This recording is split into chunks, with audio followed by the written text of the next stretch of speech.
विद्या भारती हरियाणा द्वारा एक दिवसीय आचार्य सम्मेलन का आयोजन गीता निकेतन आवासीय विद्यालय कुरुक्षेत्र में किया गया। आचार्य सम्मेलन का उद्घाटन ज्ञानदायिनी मां सरस्वती के समक्ष दीप प्रज्वलित कर कार्यक्रम का शुभारंभ किया गया। सम्मेलन के मुख्य अतिथि कुरुक्षेत्र विश्वविद्यालय कुरुक्षेत्र में स्थापित अम्बेडकर संस्थान के अपर निदेशक डॉक्टर प्रीतम सिंह ने कहा कि सामाजिक समरसता का अर्थ है जाति, धर्म, वर्ण से ऊपर उठकर एक साथ रहना। सामाजिक समरसता विपरीत परिस्थिति में भी एक दूसरे को मदद करने के लिए प्रेरित करता है। एकजुट रहना मजबूत रिश्ते और मजबूत समाज के निर्माण में एकता विशेष महत्व रखता है। विभिन्नता से परिपूर्ण देश के लिए सामाजिक एकता महत्वपूर्ण अंग है। सामाजिक एकता और समरसता प्रत्येक व्यक्ति तथा समाज में जागृत हो सके तो एक दूसरे को सहायता एवं समर्थन के लिए आगे आ सकते हैं। भारत एक विभिन्न संस्कृति, परंपरा और धर्म आधारित देश है। हमारे देश में अनेक भाषा, धर्म, जाति एवं संस्कृति को मानने वाले लोग एक ही समाज के अंदर रहते हैं, जो कि हमारी आने वाली पीढ़ी के समाज को भी सामाजिक एकता और समरसता के बारे में शिक्षा देने का अवसर देता है। राष्ट्रीय एकता किसी भी देश व जाति के लिए महत्वपूर्ण होती है। इसके द्वारा व्यक्ति देश प्रेमी बनकर देश सेवा के लिए हर समय प्रेरित हो सकता है। सम्मेलन के दूसरे सत्र में कुंडुम प्रबोधन के प्रातः के सह संयोजक सुरेंद्र मोहन ने कहा कि परिवारों में एकता और राष्ट्रीयता की भावना जागृत होने पर ही राष्ट्र शक्तिशाली बन सकेगा। कुटुंब प्रबोधन के प्रांत सह संयोजक सुरेंद्र मोहन ने कहा कि व्यक्ति को सामाजिक इकाई मानना भ्रांति समान है। असल में कुटुंब ही आर्थिक, सामाजिक और सांस्कृतिक इकाई है। कुटुंब प्रबोधन के जरिए संघ समाज के विभिन्न परिवारों के बीच बेहतर तालमेल, परस्पर सहयोग और सौहार्द कायम करने का प्रयास करता है, जिससे समाज और देश मजबूत बन सके। उन्होंने कहा कि व्यक्ति को सबसे पहले संस्कार अपने परिवार से ही मिलते हैं। समाज को सुसंस्कृत, चरित्रवान, राष्ट्र के प्रति समर्पित और अनुशासित बनाने में परिवार की महत्वपूर्ण भूमिका है। सम्मेलन के तीसरे व अंतिम सत्र में श्री कृष्णा म्यूजियम के प्रमुख डॉक्टर राजेंद्र सिंह राणा ने भारतीय संस्कृति में पर्यावरण विषय पर अपने विचार व्यक्त करते हुए कहा कि मानव संस्कृति का ज्ञान कर्म और रचना से है और इसका संवर्धन निरंतर बना रहे, इसलिए किसी भी संस्कृति का संस्कार संपन्न होना अति आवश्यक होता है।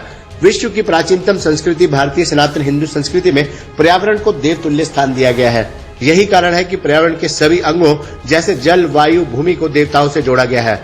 मनुष्य 5 तत्वों जल, अग्नि, आकाश, वायु और पृथ्वी से मिलकर बना है और वैदिक काल से इन तत्वों के देवता मानकर इनकी रक्षा करने का निर्देश मिलता है। भारतीय संस्कृति पर्यावरण संरक्षण में महत्वपूर्ण तथा सकारात्मक भूमिका रखती है। मानव तथा प्रकृति के बीच अटूट रिश्ता कायम किया गया है, जो पूर्णतः वैज्ञानिक तथा संतुलित है। हमारे शास्त्रों में पेड़ पौधों, पुष्पों, पहाड़, झरने, पशु पक्षियों, जंगली जानवरों, नदियां, सरोवर, वन, मिट्टी, घाटियों, यहाँ तक कि पत्थर भी पूजे हैं और उनके प्रति स्नेह और सम्मान की बात बतलाई गई है। बुद्धिजीवियों का ये चिंतन पर्यावरण को प्रदूषण से मुक्त रखने के लिए सार्थक और संरक्षण के लिए बहुमूल्य है। कुरुक्षेत्र संकुल के प्रशिक्षण प्रमुख व मेजर नितिन बालिक गीता निकेतन विद्या मंदिर कुरुक्षेत्र के प्राचार्य सोमदत्त ने आचार्य सम्मेलन में आए हुए सभी अतिथियों का स्वागत एवं परिचय करवाया। इस सम्मेलन में श्रीमद भागवत गीता वरिष्ठ माध्यमिक विद्यालय के प्राचार्य अनिल कुलश्रेष्ठ, गीता सह शिक्षा की प्राचार्य राजकुमारी, गीता विद्या मंदिर सेक्टर 3 के प्राचार्य सुमित कुमार व कुरुक्षेत्र संकुल के 175 आचार्य दीदी उपस्थित रहे। एक्चुअल में क्या है कि हम विद्या भारती के विद्यालय यहाँ हमारे संकुल में 15 विद्यालय हैं। ये 15 विद्यालयों के सभी आचार्यों का एक सम्मेलन था और इसमें 3 प्रकार की गतिविधियों का जो है वो जानकारी कार्यकर्ताओं के माध्यम से इन आचार्य भैया बहनों को मिले। इसके लिए आज यह एक कार्यशाला रखी हुई थी। इसमें 3, पहला समरसता, दूसरा कुटुंब प्रबोधन और तीसरा पर्यावरण, ये गतिविधियां यहाँ रही और विभिन्न वरिष्ठ कार्यकर्ताओं को बुला करके इन पर प्रबोधन करवाया गया, जिससे ये विद्यालय स्तर पर छात्रों के बीच पहुँचे। हम सबको पता है कि वर्तमान में जो है पर्यावरण किस प्रकार से प्रदूषित हो रहा है, किस प्रकार से उसका ह्रास हो रहा है। पर्यावरण सुरक्षित रहेगा तो जो है कल हमारा सुरक्षित रहेगा। यह गतिविधि इसलिए अनिवार्य है और यह बच्चों तक पहुँचे, इसकी उपयोगिता आज के संदर्भ में प्रासंगिक है।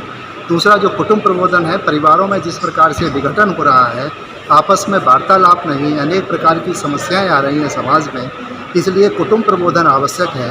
परिवार में मिल बैठ करके परिवार की चिंता को दूर करना, परिवार के अनेक प्रकार की अव्यवस्थाओं को दूर करना, ये कुटुंब प्रबोधन गतिविधि के माध्यम से प्रयास रहेगा कि वह आचार्यों के बीच जाए और फिर यह अभिभावकों और बच्चों के बढ़ते जाए।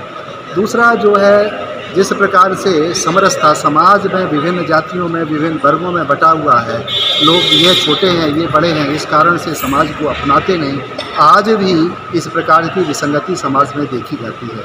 इस विसंगति को दूर करने के लिए, एकजुटता के लिए हम जो है समरसता का कार्यक्रम चलाते हैं कि समाज के जितने भी वर्ग हैं, समाज की जितनी भी जातियां हैं, वह आपस में सभी प्रकार के भेदभाव छोड़ करके एक रस होकर के समाज के उत्थान के लिए, राष्ट्र के उत्थान के लिए कार्य करेंगे तो देश आगे बढ़ेगा।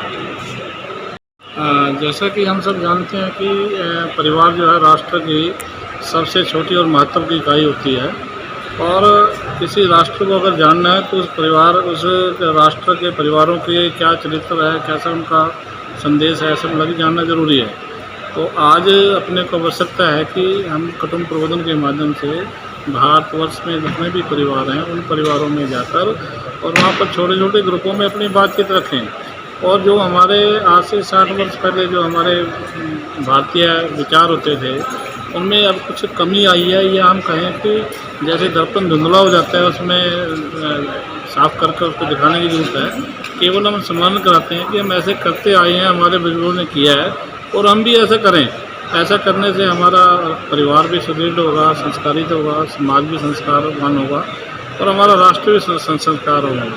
अंततोगत्वा हमारा जो उद्देश्य यही है कि हम इस भारतवर्ष को सुदृढ़ करें, संस्कारित करें, ताकि भारत माता को हम परम तक पहुँचा सकें। धन्यवाद।